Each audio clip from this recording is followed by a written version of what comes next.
Assalamualaikum warahmatullahi wabarakatuh. Saya Kunazrina Putri, NIM 1814277 dari kelas PBS B semester 4. 6. Jalur metode dasar pengawasan bank.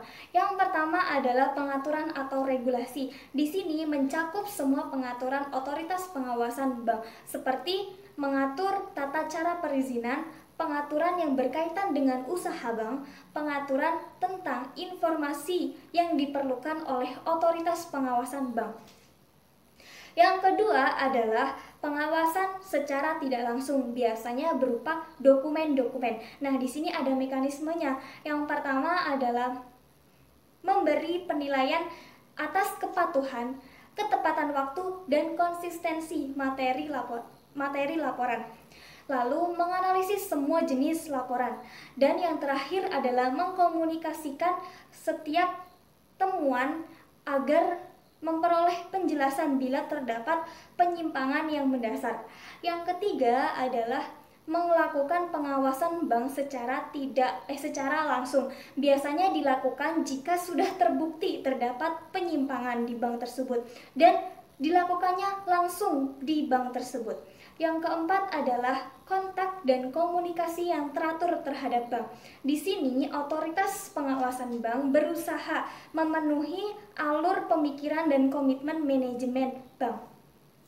Yang kelima adalah memberikan sanksi. Jika sudah terbukti melakukan penyimpangan, maka harus diberikan sanksi.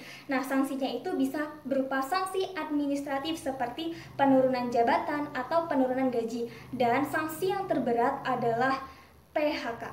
Yang keenam adalah kerjasama dengan otoritas pengawasan bank di negara lain yang berguna untuk menyempurnakan strategi, memberi manfaat, menyempurnakan kebijakan, dan menyempurnakan teknik pengawasan bank. 4. Prinsip operasional lembaga keuangan syariah.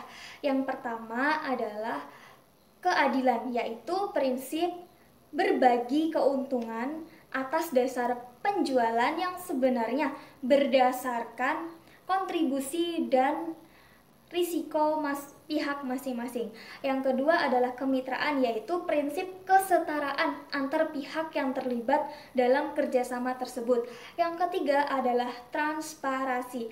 Lembaga keuangan syariah harus memberikan laporan keuangan yang terbuka dan bersinambungan dengan nasabah investasi atau pihak-pihak yang terlibat agar mereka mengetahui keadaan dana yang sebenarnya.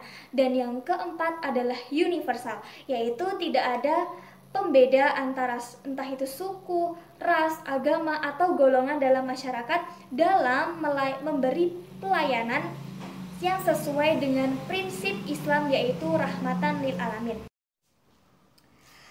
5. Tanda manajemen yang buruk dalam suatu perusahaan atau bank.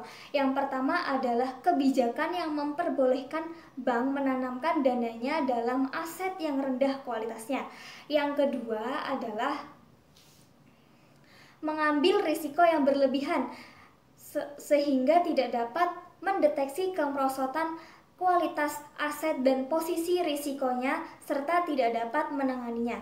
Yang ketiga adalah kontrol internal audit yang tidak berfungsi. Yang keempat adalah penilaian aset yang tidak realistis. Dan yang kelima adalah termasuk dalam melakukan kualifikasi kualitas pembiayaan serta tidak transparansi. Sekian dari saya. Wassalamualaikum warahmatullahi wabarakatuh.